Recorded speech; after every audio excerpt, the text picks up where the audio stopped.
Welcome to Craving the Heat, where desire takes the lead and every story leaves you wanting more. Don't forget to like, subscribe, and share your thoughts in the comments and keep up with our latest naughty stories. It had been an unremarkable Tuesday, the kind where the sky stayed an indifferent shade of gray and the house seemed quieter than usual. I was at Mark and Lila's place, fixing a loose cabinet door in their kitchen. Mark was away on a business trip, something he seemed to be doing more and more often lately. Lila had asked me to help with a few small repairs, and I'd agreed without thinking much of it. She'd been part of my life for years, not just as Mark's wife, but as someone I'd grown comfortable talking to. She wore an oversized sweater and a pair of fitted jeans, her hair pulled into a loose knot at the back of her head. There was no makeup, no elaborate presentation, but something about her presence filled the room in a way I couldn't ignore. I was crouched down, tightening a hinge on the lower cupboard, when she came over to grab something from the counter above. Me? Instead of walking around, she bent down next to me, reaching into the cabinet I was working on to grab a baking dish stored in the back. That should have been nothing, just a quick, everyday movement, but in that moment my focus slipped. I caught the faint scent of her shampoo, the warmth of her arm brushing against mine. The small space between us seemed to shrink to nothing. My chest felt heavier, my heart beat quicker, though neither of us spoke. She lingered a second longer than necessary, her hand resting on the edge of the cabinet, her eyes glancing toward me. There was something unspoken in that look. Hesitation, maybe curiosity, but it sent my thoughts spiraling into places they shouldn't go. I straightened up, brushing dust from my hands. That should hold for a while, I said, but my voice didn't sound as steady as I wanted it to. Thanks, she replied softly. You've always been good at fixing things. Her gaze lingered on me in a way that felt heavier than the words themselves. The air between us shifted. I could feel it, the way you can sense the pull of a storm before the clouds break. We moved around each other in the kitchen, making tea, washing up, but every brush of her hand against mine, every glance that lasted a second too long, made it harder to ignore Dot. By the time I was ready to leave, the light outside had dimmed into the soft gold of early evening. She walked me to the door, her fingers brushing against my arm as if to stop me from stepping away too soon.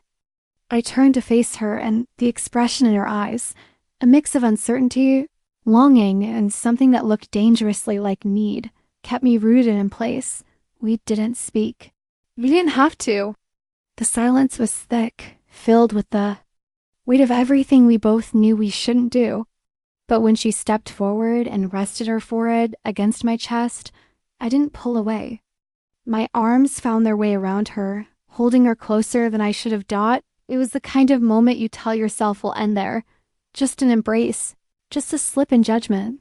But deep down, I knew we had crossed into something we wouldn't be able to step back from. Her forehead stayed pressed against my chest for what felt like a lifetime, though it could only have been seconds. I felt the steady rhythm of her breathing, each rise and fall brushing heat through the fabric of my shirt. I should have said something, a joke to break the tension, a gentle step back, but my hands didn't obey my better judgment. They stayed on her waist, feeling the slight tremble in her frame. When she finally looked up at me, her eyes seemed darker than they had a moment before, like the dim light in the hallway had drawn out something hidden. You don't have to. Go right now, she said, barely above a whisper. I hesitated. The words were simple enough, but the meaning behind them was tangled. It wasn't about the cabinet anymore. It wasn't even about helping her feel less alone while Mark was away. This was something else, something both of us knew had been brewing quietly in the corners of conversations and glances for months. I murmured, even as my body leaned toward her.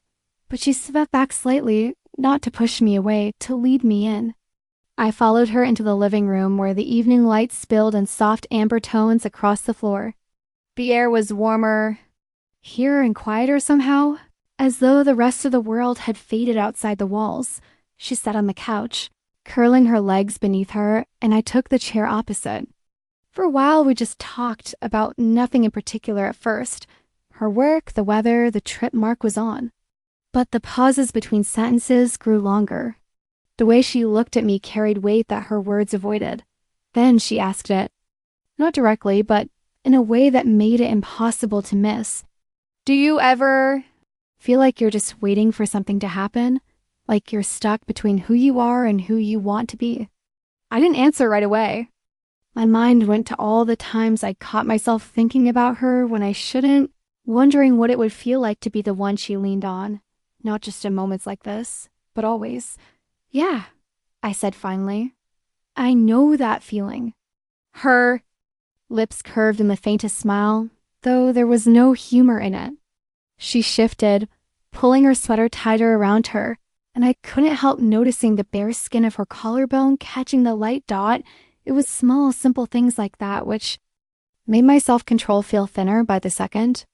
The sound of her voice when she spoke softly. The way she leaned in when I talked, as though every word mattered. An hour passed like minutes. I didn't realize how close we moved until our knees brushed, sending a quiet jolt through me. Neither of us pulled back. She rested her hand lightly on mine, not gripping, just there like a test to see if I'd let it stay. I did. The conversation faded. The room was all warmth and breath and the steady hum of something we could no longer ignore. When she finally leaned forward, her hair falling loose from its knot, there was no mistaking what was about to happen. Her lips met mine softly at first, hesitant, as though giving me one last chance to stop it. I didn't. The kiss deepened. Slow but certain, and I felt the last of the distance between us dissolve. It wasn't rushed. It wasn't desperate. It was the kind of kiss that felt like it had been waiting for months, built out of quiet moments and glances that both of us had tried to pretend meant nothing. When we finally pulled back, her forehead rested against mine, and I could hear the slight tremor in her breath. I don't know where this goes, she whispered. Neither do I admitted. But I don't want to pretend I don't feel it anymore. We stayed there a while longer, hands tangled together, the weight of what we'd done hanging in. The air. We both knew nothing about this was simple, and that the choice we'd made in that living room would ripple far beyond tonight. But in that moment, with her so close, the only thing I could feel was the quiet certainty that I wasn't going to walk away from it. The next morning, I woke with the taste of her still lingering in my mind, as if my thoughts had refused to let go overnight. I told myself it was just a moment, a slip, an accident, but the truth was, it didn't feel like either of those things. It felt intentional. I'd crossed a line, and I knew there was no way back to how things were before. Days later, she called. Her voice was casual, almost too casual, asking if I could come by to help fix the sliding door in the kitchen. Mark was still out of town. I hesitated. Every rational part of me screamed not to go, but the second she said, "It's really not closing properly, and I don't want to leave it like this overnight." I was already grabbing my keys. When I walked in, she was barefoot, wearing an oversized shirt that brushed her thighs, her hair pulled into a messy bun. The scent of coffee filled the room, but beneath it was something softer, warmer. Her. "I made you a cup," she said, handing me a mug without waiting for me to answer. We sat at the table, the coffee untouched for a while, talking about the sliding door, but circling something much larger. Every brush of her fingers when she handed me something, every glance that lingered a second too long pulled me deeper. I fixed the door in under 10 minutes. We both knew I didn't need to stay after that, but neither of us mentioned it. Instead, she leaned against the counter, watching me with that same unreadable look she'd had the other night. "You've been avoiding me," she said quietly. "I've been trying to do the right thing," I admitted. Her eyes softened. "And what's that?" "I'm not sure anymore." Silence stretched between us, heavy but not uncomfortable. She stepped forward, close enough that I could feel the heat radiating from her skin. My pulse quickened. "I don't want to stop," she whispered. That was all it took. This time, when I kissed her, it was urgent, hungry in a way that had been building since the first time. Her hands slid into my hair, pulling me closer, and I felt the world narrow to just the two of us. To the rhythm of her breath and the press of her body against mine, we moved without thinking, finding the couch like it was the only place left in the world. Her laughter, low and breathless, broke between kisses, and I couldn't remember the last time I felt this alive. Every touch felt both reckless and necessary. When it was over, we sat tangled together, her head resting on my shoulder. There was no need for words. We both knew this wasn't going to be the last time. The days that followed blurred into a quiet routine of stolen hours and hidden messages. She'd call when she knew Mark was gone, sometimes under the guise of needing help with something small. A light bulb, a leaky tap, but we both knew that wasn't why it came. Sometimes we wouldn't even talk much. She'd curl up against me on the couch, my hand tracing idle circles on her back, and it felt like we'd built a secret world no one else could enter, but the danger of it all made the ears sharper. There were moments, mid-laughter or mid-kiss, when I'd suddenly remember the risk, the inevitability of discovery. And yet, when I looked at her, the way her eyes softened when she was close to me, I couldn't bring myself to stop. One evening, as I was leaving, she caught my hand at the door. "Mark's back next week," she said, her voice low. Things are going to change. I knew she was right. But as I kissed her one last time before stepping into the cool night air, I also knew that neither of us was ready to let go. The week Mark came home, the air between her and me became something sharp-edged. It wasn't that we stopped, we just became quieter, more careful, but careful didn't make it easier. It made it worse. Every smile she gave him at the dinner table felt like a reminder of what we were hiding.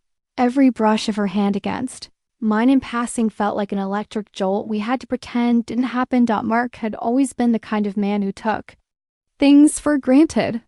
He was charming, yes, but inattentive in ways that made me wonder how long she'd been lonely before I ever stepped into the picture.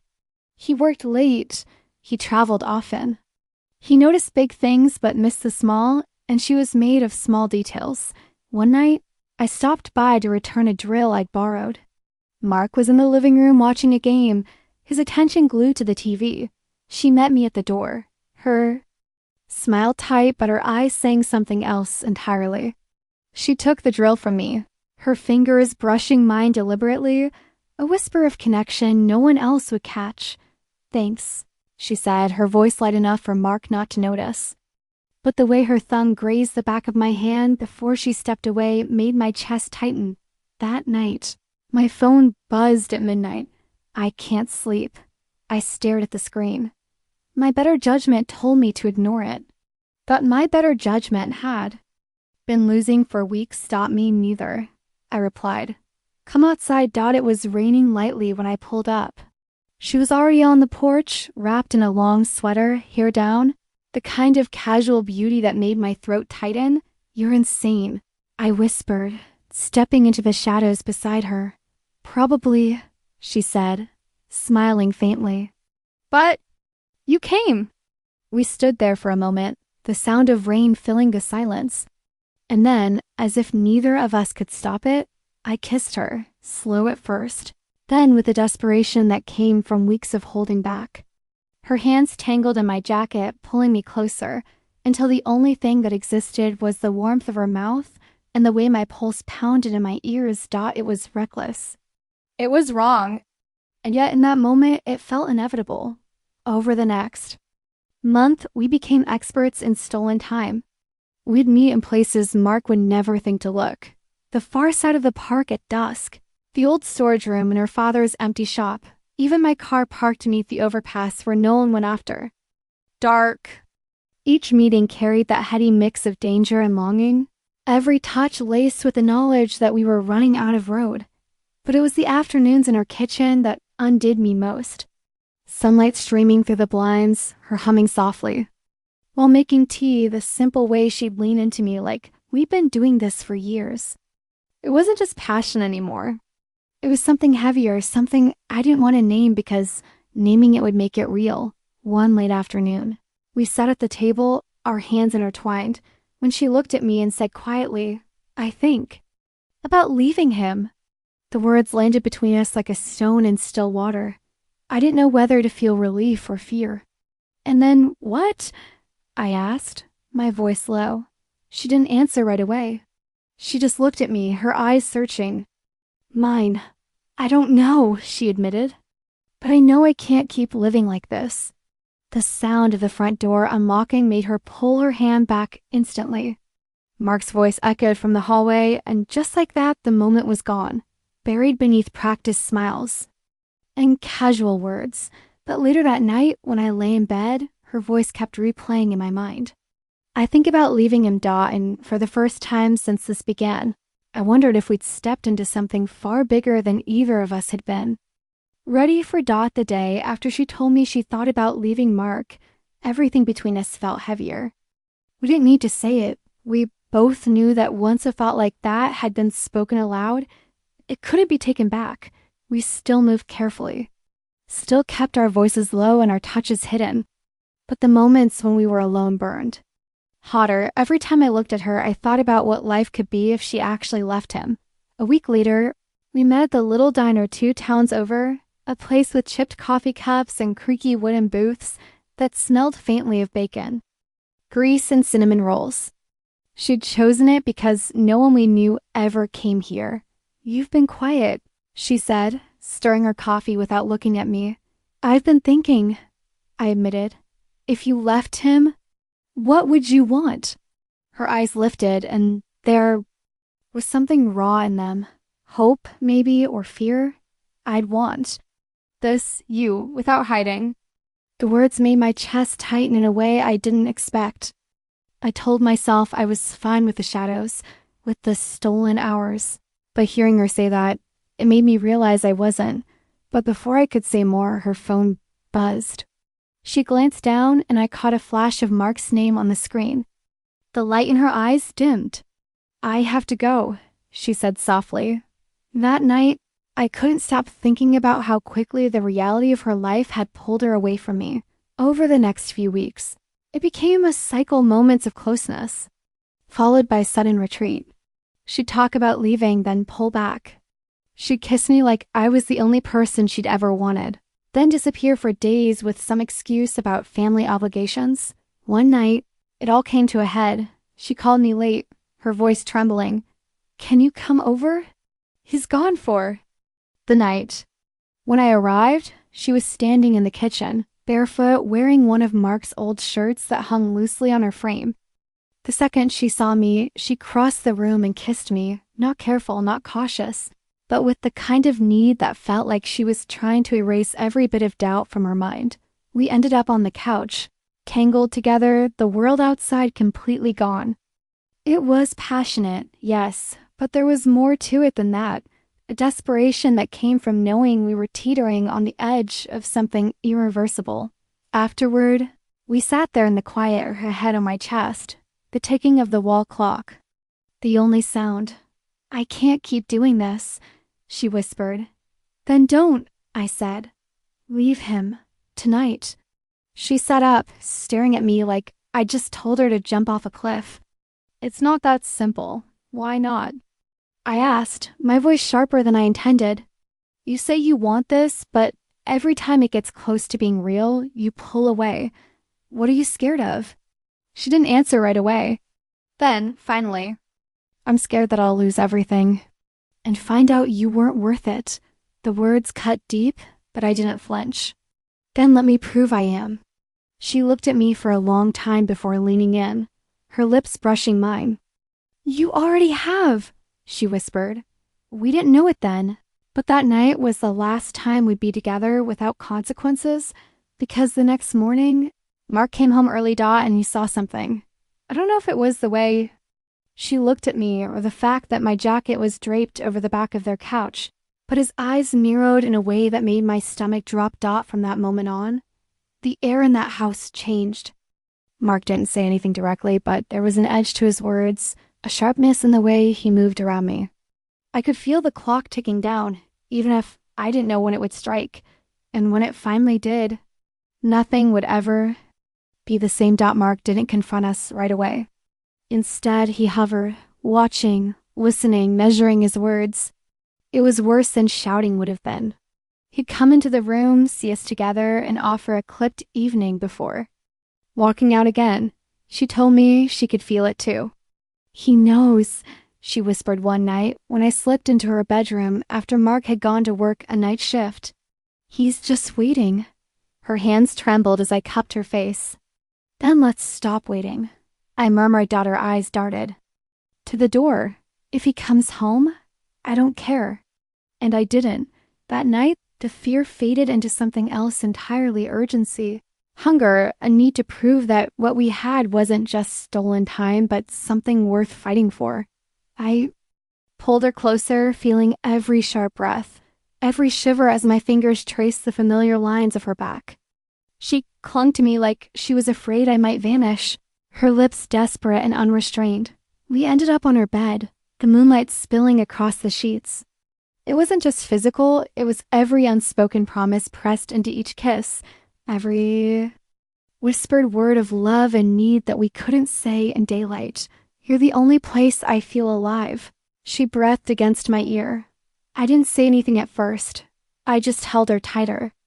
Because deep down, I knew I felt the same. When she was with me, I wasn't just sneaking around. I was hers, and she was mine. And in that moment, it didn't matter who else existed. Hours passed without us noticing. We lay tangled together, her head on my chest, my hand resting on her hip. I traced lazy patterns on her skin, memorizing the feel of her. "You really think we can make it?" she asked quietly. "If I walked away from him?" "Yes," I said, without hesitation. "I don't just want you for now.